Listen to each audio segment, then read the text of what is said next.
Welcome to Talk to Connect, the podcast where we explore how to have transformative engagement to create stronger personal and professional relationships. I created this podcast because connection with others has become more difficult in this time of heavy social media, differing viewpoints, and increased anxiety in the world. I'm your host, Michelle Franklin, so let's talk to connect. In this episode, I'm introducing another framework that I've created as another tool for leaders to have transformative engagement with their team. Many of you know I created the HARD framework to help with difficult conversations. H for heart, A for appreciation, R for real, and D for direct. In episode 1, I did a deep dive on each of those concepts and how implementing them provides space to transform hard conversations into opportunities for connection. In the last episode, I discussed the importance of transformative engagement with your team versus managing for compliance. And I was also bold to say that even if you did only half of what I covered in that episode, or from this one, you will see a significant impact in your workplace relationships. In this episode, I will give you a tool to be able to do just that, to transform engagement.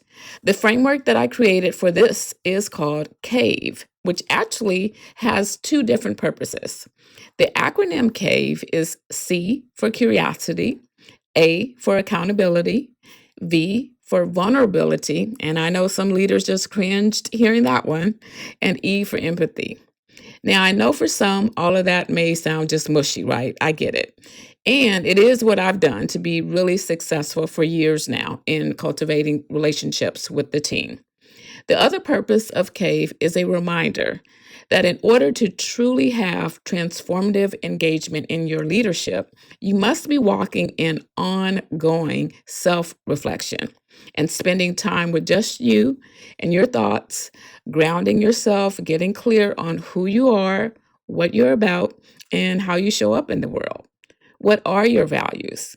Do you appreciate humanity and acknowledge that no one is perfect, including yourself? Do you offer grace to yourself and others? All of these questions you want to contemplate in your C.A.V.E time. And for my comic folks, well, I am a Marvel girl, I admit, but a little partial to DC. So if you think of Bruce Wayne and he goes into the Batcave and comes out transformed into Batman, or Clark Kent, back in the day, going into the phone booth, coming out transformed into Superman. And even Diana Prince would do her spin in her space, her bubble, and gracefully transforming into Wonder Woman. So your C.A.V.E time is where you can rejuvenate, replenish, reflect, and you can transform into your superpower of being able to connect and create stronger relationships with others. Now, that's no easy feat for sure. So we'll break down the C.A.V.E framework in order. And just like with the HARD framework, C.A.V.E is not sequential. But these are the elements that exist in transformative engagement. So C for curiosity. As a leader, it is so valuable to come from the place of curiosity when something is occurring that may be problematic with someone on your team. Often what we do is we try to attach right and wrong, blame, judgment. And I admit those are the initial reactions that first come up for me as well when I stop and think about, okay, how should I really navigate this situation? So I take a breath and just remind myself that though I may think I know what's happening and why, there's really no way for me to know for sure until I check in. And in my check-in, to really come from a place of curiosity. In leadership decision-making, the goal is never 100% agreement because we know that's just not realistic, even in our families, right? And I'm very intentional on taking time, slowing down, and giving spaciousness of thought, discussion, and feedback before making a decision on really important matters. Often in this process, there will be one or two people who are pushing back with some tension. So instead of being annoyed or frustrated, which are my first natural responses, I slow down and ask questions. And usually, at least one of my questions will have the word curious in it to let them know I'm not trying to ask a setup or a gotcha question. We all have been in the workplace where that happens for sure, but that I'm asking from a place of really wanting to know and understand. So, a question I usually end up asking in these scenarios is something like, I'm really curious about what's concerning you with this decision. Can you say more to help me understand? Or something to that effect. Knowing that 100% agreement isn't realistic, my goal is just to let them know that though they may not agree, I hope that they at least will understand the why. So if I can engage them in dialogue and be curious about their specific concerns, that can help me frame the why to address their concern. Next is A for accountability. Now, I truly believe that whenever there's a challenge between two or more people, the percentage is never 100% one person and 0% the other person. There's always percentages for everyone all around who are involved.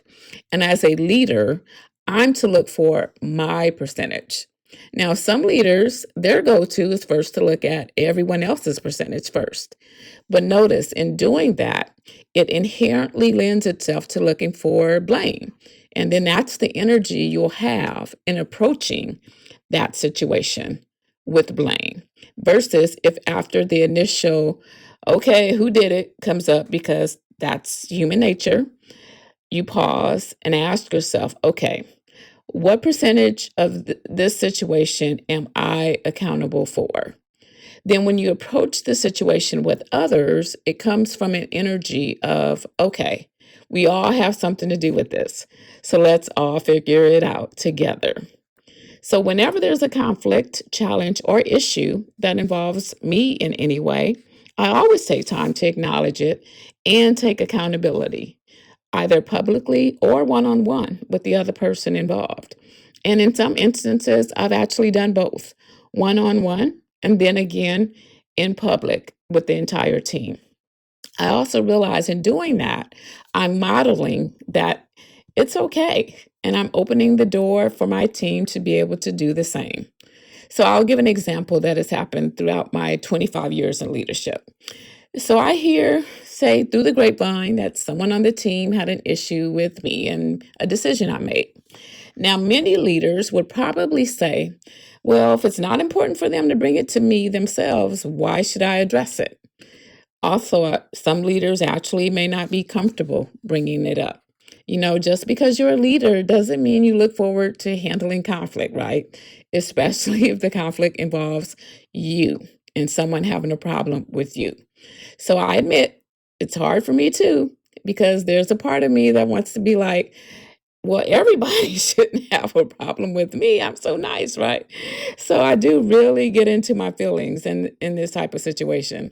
So I have to be very, very intentional and take time to sit with it and admit to myself, yep, this does not feel good. I don't like it. It's not fair. And this makes me upset.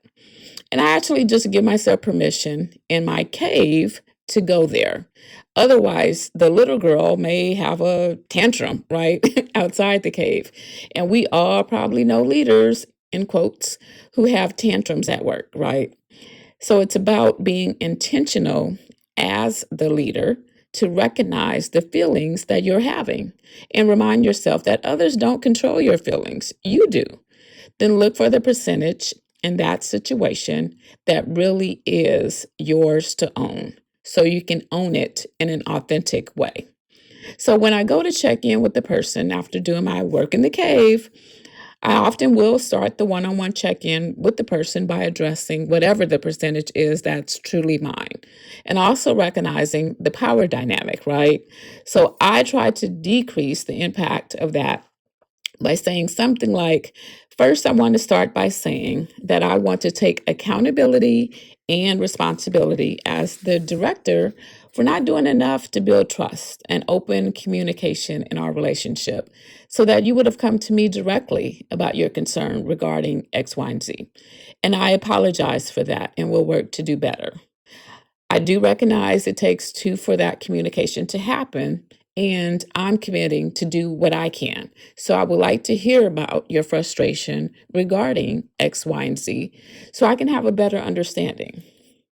There are very few leaders in the world who are not impacted in some way when they know someone on their team has a problem with them. So, in that instance, what you want to do is really consider your options. So, what are your options? You either don't address it, and now you have a resentful, upset, and unhappy team member, and that energy will definitely impact any team culture that you're trying to create. Or you can lean into it and initiate the difficult, awkward, and yes, very uncomfortable conversation with your team member to plant seeds of trust, open communication, and understanding. And it definitely doesn't happen overnight, and it does take time, but you have to consider what's the alternative, right? So it's important when you connect with your team member about having the conversation, you want to give them an idea of what it's about. Because we all get anxious when our boss says, "Hey, I'd like to schedule some time to talk to you." And they don't give us any idea what it's about. So I like to be upfront and say, "I like to schedule some time for us to check in about some concerns that I know you have regarding X, Y, and Z." Now, when you do this approach, it is extremely important that what you are taking accountability for is something that you really believe is yours to own. Because if not, and it's something you're saying just to say it, the person will feel that energy and it'll fall flat and likely shut down any honest communication from that point on. So you can't just say something just to say it if it doesn't ring true for you. They can feel it and something won't click because it's not aligned with your energy. And as people, we're all connected. And remember, communication is 55% body language, 38% tone, and only 7% is words. And many of us have it flipped, thinking words have this big influence in communication. But have you ever found yourself saying, "Well, I said the right things. Why are they still mad?" Or maybe you yourself have heard that. Maybe in a relationship. "Well, I said I'm sorry. Why are you still mad?" Right? Well, they're feeling your energy. They're listening to your tone. They're watching your body language. So, in acknowledging your part in the issue, you're making a deposit into the trust bank. And recall that I defined the trust bank as the emotional capital that you accrue with someone through your honest acknowledgement of your contribution to the issue. So, next is V for vulnerability. This will likely be the least favorite and the hardest for most leaders because, in order to do this one and do it well, it requires that we override Western civilization programming on what it means to be a leader. And that often shows up as stoic, emotionless, and neutral. We're told the workplace isn't for personal emotions and feelings, and maybe even that it's unprofessional to show vulnerability as a leader. Now, I'm not saying go to work and have a therapy session and share all your childhood insecurities with your team. No, not saying that. I am saying it's okay to let them know you are actually human. I also like to use humor with my team and be okay with laughing at myself. I mean, that's important to really show the human side of leaders also. Transformative engagement of vulnerability can be risky. And I will share, I've had a few instances in my life where it did come back to bite me. So it's important to use discernment with what you share and with whom. And sometimes you only discover that through taking the risk. It's also important to reinforce for yourself emotional boundaries. And what do I mean by that? So I hold the philosophy that we're not responsible for how people are feeling and how they respond to us. However, we are responsible for the ways that we contribute to their response. So that means we all have choice and agency in every single situation and how we respond. So you don't make me mad. That's the phrase of a 4-year-old.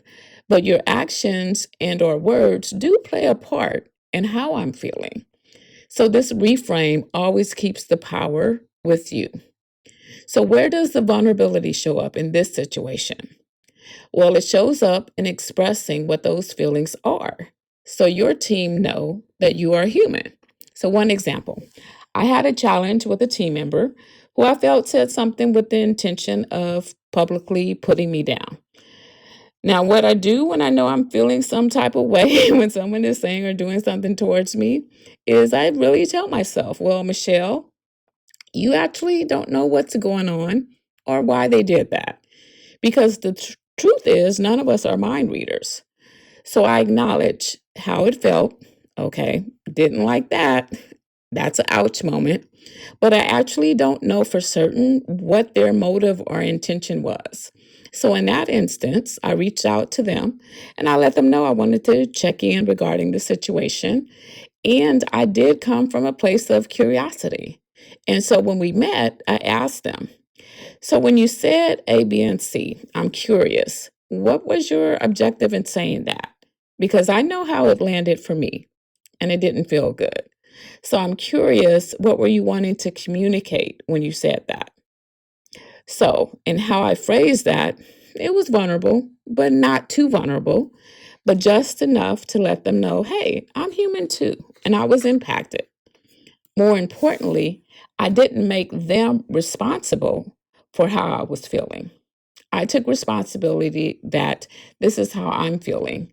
And I'm asking them a question as to what did they want to achieve in that instance, without throwing guilt or saying, you made me mad or you hurt my feelings, because that doesn't really leave any space, really, to have a conversation and understand what was happening.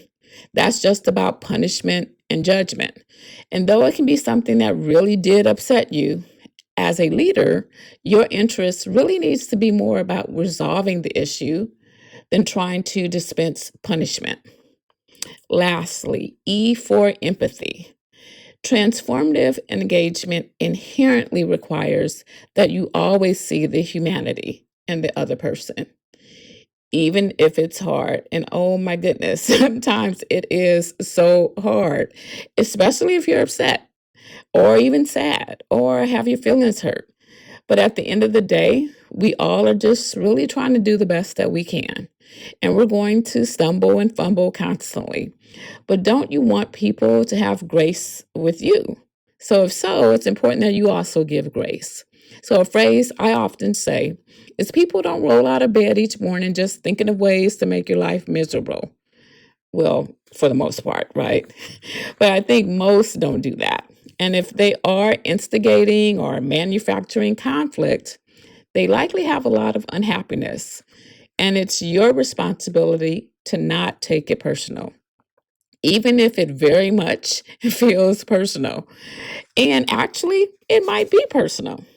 And you're the one that has to keep the ship on calm waters with your team. And with empathy, it's also important to direct that inward as well. And what do I mean? Throughout this episode, I was very intentional in sharing when there are challenges or issues or conflicts, and my leadership is somehow involved, either being questioned or implying that it's insufficient. So I was transparent in sharing my initial feelings and thoughts because I'm in no way saying you're going to not be impacted when others are not happy with you, even as a leader. And probably always your initial response, especially if you're upset or sad, is going to come from a place of feeling like you're being personally attacked. And that's okay. Don't beat yourself up because that's your initial response. Have grace and empathy with yourself. Then have your cave time and revisit your pre work and reclaim your power that you have choice in how you respond and ultimately how you handle internally and externally that situation. So let's wrap up with giving you some questions to ask yourself to implement the C.A.V.E concepts. Number one, What's one conversation that you know you need to have and have been avoiding, where if you approached it with curiosity, would make a ton of difference in how that conversation is received? Number 2, in a current conflict or challenge that you're facing now, what percentage of the responsibility is truly yours? And how can you acknowledge that authentically to build trust? Number 3, where might you be holding back from showing your humanity at work?